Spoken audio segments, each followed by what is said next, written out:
Now, I'm going to ask Sudarshan Sathe, who is a trustee of the Federation of India Community Associations, to say a few words. Sudarshan will reprise the life and philosophy of Mahatma Gandhi and how it parallels the civil rights movement here. Sudarshan. Namaste. Good evening. Welcome, ladies and gentlemen. The rain may have dampened the ground, but it has not dampened our enthusiasm. And with that high enthusiasm, we have come here today to celebrate the historically felicitous confluence of two great and unique lives. Those of Mahatma Gandhi, and today is his birthday, and that of Martin Luther King Jr. And we want to marshal their legacies to rid the city of Cleveland of the scourge of violence. Mahatma Gandhi's leadership in India's freedom movement was fashioned on three unique insights. First, he realized that even though the oppressors, the British in that case, were in an unjust position, he realized that the British as a whole were people of conscience. Second, Gandhiji realized that for oppression and injustice to continue, those who are oppressed must acquiesce in that injustice, must collaborate in their own bondage, and give in to that injustice. And if those who are oppressed use violence, then the oppressors are able to narrate their actions as self-defense and not oppression. Mahatma Gandhi completely altered this narrative. He developed a theme called Satyagraha, insistence on truth and justice. What that meant was, he demanded insistently that justice be done. He did this in polite and civilized manner and language, but it was unyielding. It was unyielding in its relentlessness.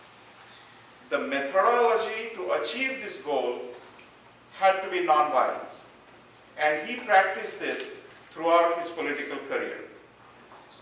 There used to be an unjust law in India where Indians were not allowed to make simple salt from seawater. Gandhiji decided to challenge this law. He led a long march to a place called Dandi on India's western coast. He made the salt himself. He lifted the handful of salt and said, "With this handful of salt, I challenge the might of the British Empire." The violence inevitably came.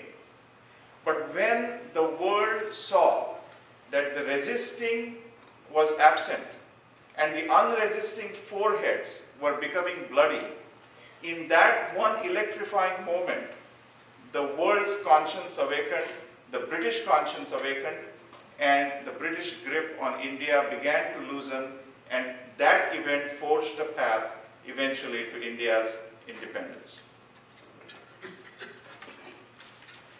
Here in the United States, the civil rights movement practiced some of the same methodology of not collaborating with one's oppressor, at the same time emphatically renouncing any shred of violence.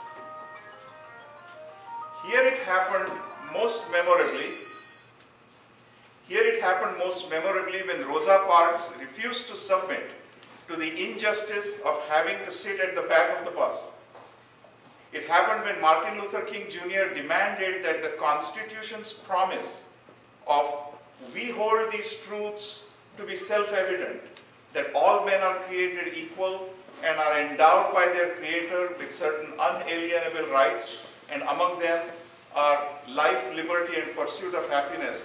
He demanded that this promise be delivered to the African American minority in United States.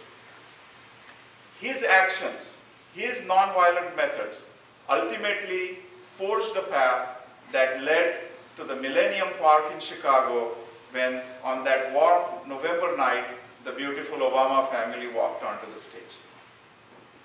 We renew today that same commitment to nonviolence for the city of Cleveland. They say that charity begins at home. So let us, as individuals and organizations, commit ourselves to the goal of nonviolence and make a path so that Cleveland could one day become the most peaceful, most livable, most lovable country in the United States. Thank you very much.